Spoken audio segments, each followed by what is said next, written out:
The Rootes Group had a turbulent time in its last couple of decades. Its complex ownership, first with Chrysler in the late 60s and Peugeot Citroen in the late 70s, often led to a bewildering and illogical model lineup, perhaps best illustrated with these two cars, the Horizon and the Peugeot 309. On the face of it, two very different hatchbacks, but actually they share a very similar linked heritage. Let's take a drive in these two examples and find out more. Okay then, Jones, this is a bit of a throwback to my childhood. Absolutely, isn't it? Chrysler / Talbot Horizon. Like, if you wanted a car that transcended the sort of Rootes kind of era, in its dying days, I suppose. It straddles it perfectly, doesn't it? Because obviously this car kind of transcends that awkward period for Rootes Group where it kind of left Chrysler ownership and entered Peugeot ownership. We'll come on to that later. Yeah. But why don't we talk about this car particularly? Because this was quite a landmark model for what was then Chrysler Europe. Yes, that's right. So, I mean, this was going to be designed to be both a Chrysler in certain markets and obviously a Simca in home markets. And it was going to be a Dodge and a Plymouth in North America. Yes, indeed. They even sold this in the States. Yeah, although the version they got over there was quite wildly different. Yeah. It didn't have any of the Simca engines that are under the bonnet of this thing. And it used a 1.7 VW engine, I think. Yeah, very quirky. But the thing is, obviously, what you got was the combination of Simca's engineering, which is front-wheel drive, basically with surprisingly powerful engines with a more modern look and feel, because obviously you start to look back at the 60s Rootes stuff, it certainly wasn't going to last into the late 70s, it didn't look fresh enough. This does, I think it looks superb. Yeah, you could argue it's got the kind of the best combination of a bit of British input here, because it was designed by Mr. Roy Axe. Yes, of course, here from later Rover 800 fame. What was at that time Chrysler's Whitley design studio, which is now run by Jaguar Land Rover. Yeah. But then using some pretty fabled, tried and tested Simca mechanicals underneath. It's quite a good combination, because the net result is a car that's actually quite sprightly to drive. I think it looks really good. I mean, the proportions are, I think, really nice. They're quite square, quite broad-shouldered. I don't think you'd be offending anyone to say this has got more than a hint of Mark 1 Golf about it. Yes, it's neat, it's tight, it's modern. Yeah. It's a really crisp-looking little car. And as a sort of alternative to what would have been at that point still a quite dated Mark II Escort, it's still in 3-box saloon. Yeah, of course. What were its real competitors? The VW Golf, like you say. Volvo 340, yeah, which looks a lot more dated than this does. Yeah, this had a much more contemporary styling, and of course that wasn't lost on the Car of the Year jurors, of course, who gave it the Car of the Year gong in 1979. Yeah, well, it has to do a lot to win that, and obviously a few years prior, its sort of stablemate, the Chrysler Alpine, had won Car of the Year in '76. But why don't we talk about what earned this car that award? I mean, for a start, the interior, it's quite simple in its design. I mean, I've got just a plain slab of a dashboard here, a tiny glove box that I think you get one glove in there, but it feels quite modern. You know, you've got that all-in-one instrument binnacle slope towards you. You've got a digital clock down there. These chunky switches you can reach from the steering wheel. We remember these chunky switches. When my dad's Avenger went in for a service, they'd often get Horizon service cars, and I remember those switchgear. I remember this distinctive instrument binnacle with the sort of very clear speedometer and the auxiliary gauges either side. And actually, the interior's got some very clever design elements to it. Very thin pillars for a start, so you've got good visibility. You've got rear quarter lights, so your hair doesn't get blown around when you roll the window down. Loads of rear legroom, and I know you're not the tallest chap in the world, but as I often say, I'm about 6 feet, and you'd easily fit behind me myself. The boot is a good size. You've got that kind of sloped back glass rear window, so you've got loads of light visibility out the back. It's not maybe the most glamorous interior in the world, but it's just cleverly thought out. I remember these knitting needle stalks. They're very distinctive of the era, but again, they actually do work. They're quite sort of, with these sort of soft plastic pads at the end. They're actually quite ergonomic and quite close to hand. You see, you can trace the French roots through the single spoke steering wheel there as well. Yep, Citroen would be proud. That's all very distinctive. So of course they had what, a 1.1, 1.3 engine, 1.5. The sort of petrol engines, but again they were quite rudimentary sort of old Simca engines. The Simca Poissy engine, which, well, for a start, I mean, why don't you just give us a little tickle and see what it'll do? Because actually, one of the things these have got, that's good pickup. Yeah, that's good torque. Quite progressive. Very progressive. Nice little burble there you might be able to hear. I think that's a really sweet little engine, and actually these are infamous for being quite rattly and quite ticky, particularly when they started to age. But this one, I mean, what have we done? This one's done 32,000 miles, so it's barely run in. But as a result, it's lovely and it's quiet, and we struggled till it was running. It's a real sweetie. It's actually more refined than I remember them to be honest. Just going off-road now in the Horizon, there we go. Rides well. Yeah, it Can really we talk does. about the ride? Because French Rootes, obviously you think French Rootes. I like it, yeah. If you think French, you think comfortable. And you know what? We're on a little undulating Kent road here. This is absolutely lovely. Yep, no, this was spot on, really. wasn't Smooth, it? it's refined. So, I mean, what you've got here is a car that was sort of designed when Chrysler Europe were effectively running what we know as Rootes. Yeah. But by the time this car goes on sale, Chrysler are all but done, and of course they've sold the brand to, well, Chrysler Europe's been sort of bought by Peugeot Citroen, and that's why you then get this really confusing situation where by the time this car goes on sale, the Chrysler badge is almost null and void. Yeah, it's a bit redundant. It's like when in the BL world, when you've got later Montegos being sold without a badge and they were just badged as a Montego.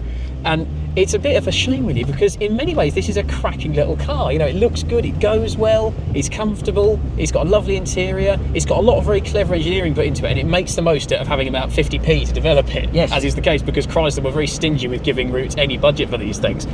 And also explain why you've got the Chrysler badge in the grille, you will notice, and the Talbot nameplate on the bonnet, because obviously Talbot was the name that Peugeot Citroen wanted to use. Of course, it was built in the UK for a period of time. I think the last UK ones were 1986. Yeah, so it lived quite a life then, really. Amongst all those turbulent times and all the cost cuttings and everything else, it did quite well for itself, and it actually sold reasonably well. Yeah, I think they only built about 150,000 in the UK over 5 years, which is pigeon feed compared to an equivalent Mark III Escort. I think there was over 1 million Mark III Escorts built in the time that was on sale between 1980 and 1986, so not a dissimilar time frame. So it shows that it wasn't really kind of on par there, but it's, I don't know. It didn't have the marketing might of Ford either. No, absolutely. You can build a 10 times better car than Ford, but if you can't market like they can, and very few people can, you're always going to struggle. But what you ultimately end up with was the whole of Chrysler Europe, Rootes Group, call it what you will, under the ownership of PSA, Peugeot Citroen. Yep. And that meant that ultimately the Horizon here would find itself replaced by the car that we'll go and drive now. Let's go and drive that now and see if we can spot the similarities or maybe some differences. Maybe. So, Phil, of course, as we've covered, Chrysler Europe in slightly turbulent times by the late 70s and the early 80s. Yep. And there was ambition to replace the Horizon. In fact, Chrysler and Simca have been working together to produce a replacement to the Horizon. It was going to be the Talbot Arizona. Talbot Arizona. Indeed. Exactly. Project C28, as they called it. Yep. But by the time it was actually due to come out, which was kind of 82, 83, somewhere around there, Chrysler America had enough. There just wasn't enough profit in it. They couldn't see it lasting. So they sold the whole concern, Simca and Rootes side, lock, stock and barrel, to PSA, Peugeot, for a nominal £10. A bargain, The I whole would say. thing for £10 bargain. You buy one, get one free on that. They did have a very complicated setup though in the UK, as we know, with the bewildering range. But they didn't want to abandon the idea for a new car because they wanted something kind of compact, a little bit more upmarket that could compete with Ford and VW, as we just said. So all the development was done for it in Poissy in France, which is obviously where Simca was based. And the key that PSA kind of gave Simca and told them to work with was use as many existing bits as possible. Yeah. Make it cheap, make it simple, make it something that ultimately, depending on what badge we want to stick on it, we can use, we can market easily. And as a result, it took the platform for the then superstar Peugeot 205. The 205, exactly. The Super Mini to beat all Super Minis, really. So it was designed by Roy Axe in Whitby. Indeed, he of Rover 800 fame. And indeed the Horizon before it. Yes, exactly. But he was a bit hamstrung, wasn't he? Because he had to use the 205 doors, effectively. Yes, exactly. The 205 doors are pretty much unchanged. Initially, it only launched as a 3-door model, though. It's worth noting. So initially, when this came out, badged as the Peugeot 309, no Talbot, no Chrysler, no Simca, just a Peugeot. I think obviously Peugeot Citroen were using the Talbot badge when Chrysler went off in the late 70s. Basically, they went bust in America and in Europe, didn't they? So hence the sale, So that's it. So Peugeot Citroen used the Talbot name, but the Talbot name clearly just didn't have the same sway, and sales were very much dwindling. So I think there was a real dilemma right up until the last minute, actually, about whether to call this the Talbot Arizona or a Peugeot. There are even pictures of this car with Talbot badges on it if you search hard enough on the internet. And of course, that as a hatchback, it didn't really fit in with the Peugeot plans either, because they had the 205 and the 305 saloon. It was even more weird was when this car launched in 1985 as the Peugeot 309 ultimately, it was 3-door only. Yes. Which was really bizarre, because then you have to question why you'd have one over a 205. It was not that much bigger. But that said, I think, despite those limitations, I think Royax did a cracking job on the design on this. It looks good. I like the sort of moulded glass tailgate. Its competitor, the Renault 11, had something similar, but it's obviously got that bustle back design that the Mark III Escort obviously had as well. Wraparound windscreen there, very thin pillars, and I like the front end of these. It's very neat, it's very tidy. It's quite a formal bit of design, shall we say. Maybe not as quirky or chic as a 205, but it's neat and tidy. It's a nice looking little car. Well, of course, it's a Peugeot without Pininfarina influence as well. Yes, so indeed. It misses that point, doesn't it? Yeah, that was slightly entirely unusual at the time. It's still an attractive car. I'd agree with that, front and back. And then in 1987, you got the 5-door version, which suddenly started to make more sense, because suddenly the rear end dimensions made a bit more sense. And if anything, I think it looked even better. Yes, and of course the 309 badge is completely out of sequence, but that's because of that Talbot Arizona confusion as well, isn't it? So, you know, it felt almost from launch to be a bit of an oddball Peugeot, because it didn't really fit in with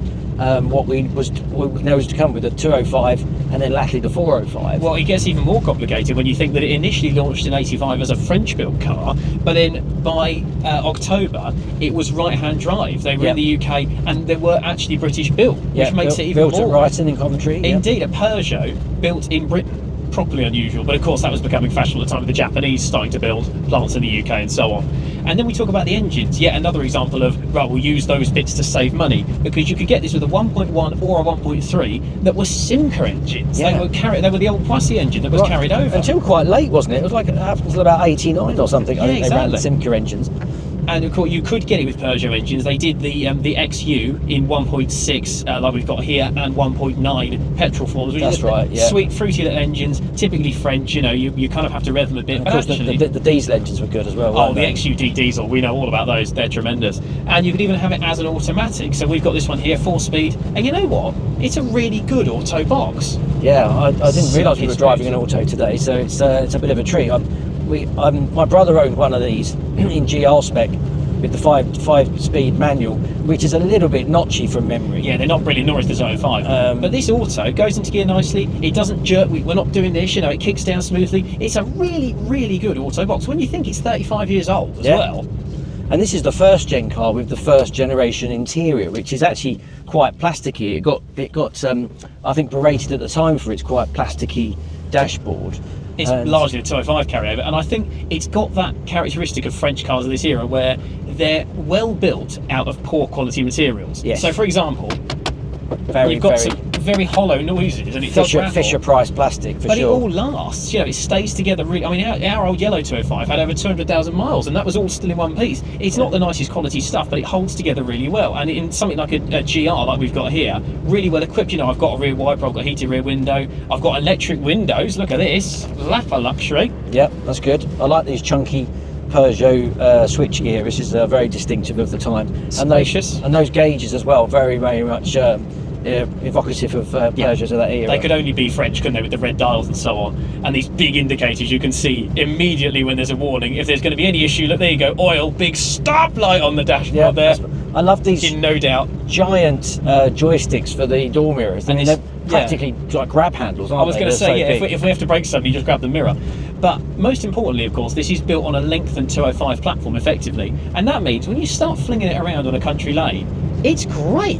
Yes. It steers really nicely. It's got a nice weight to the steer. The actual on-centre steering in a 205 or indeed a 309 is brilliant. It's got a really nice feel to it. Brakes are nice. Again, compared to its rivals of the time, this has got a superb blend of both a compliant ride and also a really agile handling. Well, this is it. I mean, look, here we go. Oh, little van coming the other way here. Let's move out his way. But again, nimble and responsive. I can chuck it around, dodge a few potholes, and it rides really well. Yeah, it's lovely. Really comfy. And if anything, I would say it maybe rides a little bit better than a 205 because you've got a longer wheelbase. Yes. Even in the 3-door form. Slightly bigger dimensions, isn't it? So it's still a more comfortable car. The steering's lovely. The engine, sweetie, isn't it? Yeah. Really eager little thing. I think dynamically this gets a big tick. It's a crackingly fun thing to chuck around, and it makes the Mark IV Escort look like it's made out of wood. Yeah, yeah. No, well, the Mark III was always a bit average in the dynamics department, unfortunately. Got a bit of wheel spin there. There was.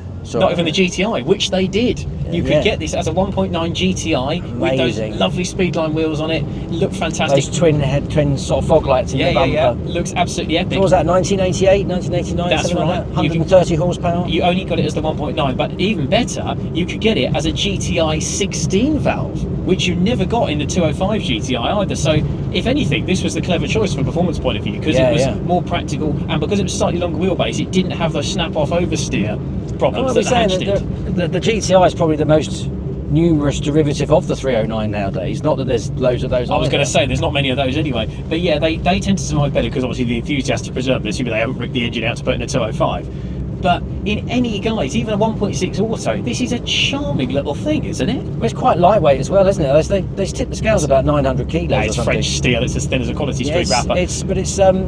That's what gives it the agility, the sort of fun to drive quality. The ride over any road you want, and it will just cope with it fine. It's this is bringing back great memories, I've got to say. Yeah, it's such a great, well-rounded car.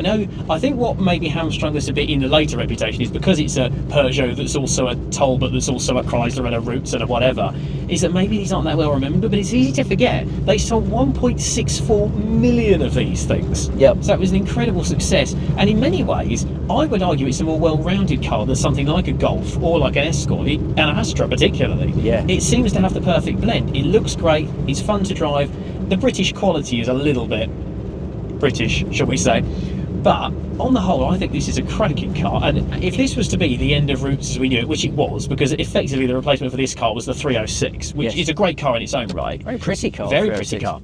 But this was kind of the last dregs of Rootes, and indeed Simca going with it. But you know what, as a swan song, what a swan song. Yeah, well, at first, I mean, you're right, this isn't as well made as a Golf. It's perhaps not as popular and iconic as an Escort and so on. But again, as a left field choice with a really interesting history, like you say, it can still trace its origins back to that complex Chrysler Rootes background. Bit of the Simca going on with the engines with as the Simca engine, so it's got this Anglo-French American hybrid element to it. You would never imagine, look at it all on paper, you would never imagine it would result in such a great car. It's a cocktail that shouldn't work, and yet it does. A bit like a mojito. Yes, there you go, perfect. So, to those of you that don't drink, it works well. Yeah, exactly. And I think this is tremendous. I'm sad that Rootes is no longer with us in any form, of course, and it remains that the pure enthusiasts like Guy, who's lent us this car to drive today, and indeed the Horizon, to preserve them, and they deserve it. And to try and bring it back to, I guess, some sort of meaningful conclusion, because we're not here to compare a Horizon with a 309. No. We're more here to understand kind of the similarities between these two cars. The lineage, they've got very conjoined lineage that was born out of this most complex, turbulent sort of political time in what was effectively the sort of the dying days of Rootes and Simca as we know it. So the fact that these cars came out at all is almost a miracle. Yeah. The fact that they then both turned out to be very good, competent cars is even further a miracle, I think. It's a testament to how good the people behind the scenes were, all the engineers, all the designers, everyone they got involved. And it makes it all the more of a crying shame, I know we keep saying it, that Rootes as an entity and Simca are no longer with us. Yep. I think the 309 also gets overlooked slightly because it was on sale at an era when Peugeot were dominating with the 205, which was arguably the more iconic. And the 405. And the 405, which came out in, 87, that was, again, a beautiful clean sheet design that just looked really good and was a commercial success. So the 309 looked like a black sheep to the Peugeot family even then as well. So I don't know, I think they're both fabulous underdogs. But listen, I drove the Horizon and you are driving the 309. Is that the sort of finishing order? Is that the ones we're going to take home? Yes. I like that Horizon. I think it's a charming little car, but there's something about this era of Peugeot, I know this isn't really a Peugeot, that resonates with me after our 205 and so on. Yep. And I think this is a cracking car. I'm going to go home tonight and try and find one for sale. I think it's brilliant. I think both cars are better than I remember them back in the day, for one, but I will gladly take the Horizon if you're taking just the 309. So. Why don't you let us know, if you were a Rootes fan back in period, or a Chrysler fan I suppose, or a Peugeot fan, even if you were none of them, which of these cars would you have today? The Talbot Horizon or the Talbot Arizona /309? Let us know down in the comments, and don't forget to like this video, subscribe for more future classic car content, and we'll see you very soon. Take care. Shall we drive this 309 towards the horizon? Very good. Yes, but not as far as Arizona, please. No. Thank you.